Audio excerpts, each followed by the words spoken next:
수강생 여러분 안녕하세요. 지난 시간은 동대문 운동장의 역사에 대해 소개하였습니다.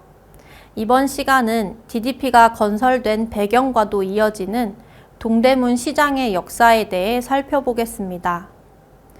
DDP는 패션 의류 산업의 메카로 꼽히는 동대문 시장의 상권 내에 세워졌다 해도 무방할 정도로 의류 판매가 이루어지는 빌딩들 사이에 자리 잡고 있습니다. 그렇기 때문에 DDP는 주변 동대문 시장의 상권과 연계해 시너지 효과를 기대하며 계획된 것이었습니다. 동대문 시장은 언제 생겨나 어떠한 과정을 거쳐 지금의 의류 시장이 될 수 있었던 것일까요? DDP의 정체성을 찾아볼 수 있는 동대문 시장의 역사에 대해 살펴보겠습니다. 동대문 시장은 이현시장, 즉 배옥의 시장에서 이어져 온 것이라 알려져 있습니다. 이현시장은 종로 6이전과 남대문 시장인 칠패시장과 함께 조선 후기 3대 시장으로 꼽힐 만큼 거대한 시전을 형성하였습니다. 이현시장의 정확한 위치와 이현시정에 대한 기원은 정확히 알 수 없으나 조선시대의 이현대로라고 불리던 지금의 창경궁로와 지도상에서 확인할 수 있는 빨간색 동그라미로 표시한 이현이라는 지명을 통해 대략 이 부근으로 추정됩니다. 개항 후 이현시장은 광장시장으로 그 연속성을 이어갑니다. 종로거리에 전차 선로를 놓고 종로거리를 정비하며 어지럽게 형성되어 있었던 좌상이나 행상의 형태가 사라지고 점차 상설시장 형태로 변해갔습니다. 이현시장도 마찬가지였습니다. 이 과정에서 이현시장의 일부 상인들은 1905년 광장 주식회사를 설립하여 광장시장을 형성하였습니다. 이는 조선인 자본으로 설립된 최초의 민영시장이라는 의의를 갖습니다. 개항 후 외국 상인들이 조선으로 유입되면서 특히 남대문의 칠패시장의 경우에는 남산 주변으로 일본인 거류지가 형성되면서 그 인근으로 일본 상인들의 영향이 전해졌는데 광장시장은 조선인 상인들로 이루어진 시장이었습니다. 대표적인 포목 상인이었던 박승직을 필두로 포목을 포함하여 미곡, 어류, 과물, 잡화 등 여러 가지 상품을 취급하는 188개의 점포로 이루어진 시장을 형성한 광장시장은 지금까지도 그 명성을 이어가고 있습니다. 청계천변 인근에 있는 광장시장은 청계천 준천 사업 이후 계속해서 존재해왔던 빈민 밀집 지역과도 가까웠습니다. 이에 따라 수많은 노동력을 투입해 상품을 생산할 수 있는 노동 집약적인 산업과 업종이 발달했습니다.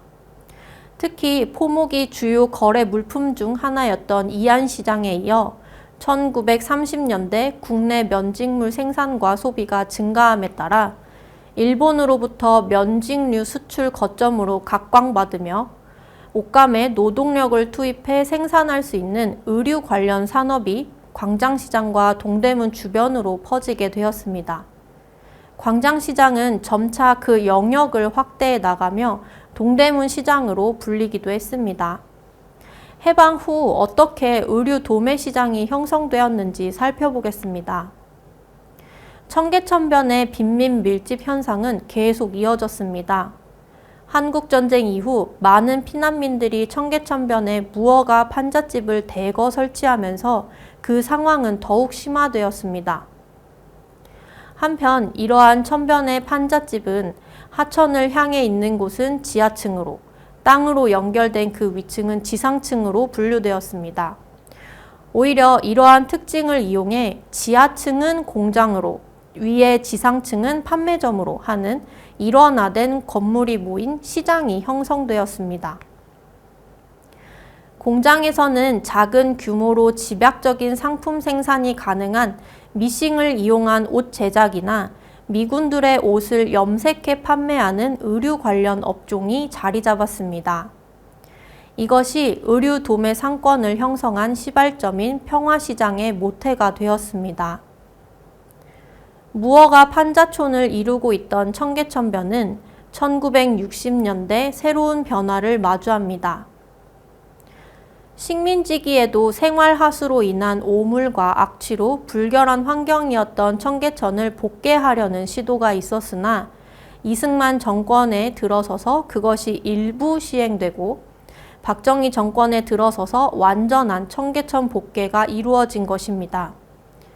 걷잡을 수 없이 늘어가던 판잣집들을 철거하고 청계천을 복개하여 그 위에 고가도로를 건설해 자동차가 빠르게 이동할 수 있는 서울을 만들기 위함이었습니다. 청계천을 복개하고 고가도로를 세우면서 대규모의 빈 토지가 생겨났고 이곳에 여러 채의 상가 건물을 지었습니다. 1962년 현대식 건물로 들어온 평화시장은 1층에 상점을, 2, 3층에 공장을 두고 제조와 판매가 동시에 이루어지는 판잣집에서 이루었던 형태로 의류 생산 및 판매를 시작합니다. 당시 나일론 같은 화학 섬유가 생산되면서 평화시장 내 의류 산업이 성공적으로 자리매김하게 되었고 이를 필두로 그 이후에 통일시장, 동화시장 등 건물형 상가가 이어지면서 의류와 관련된 거대한 시장을 형성해 갔습니다.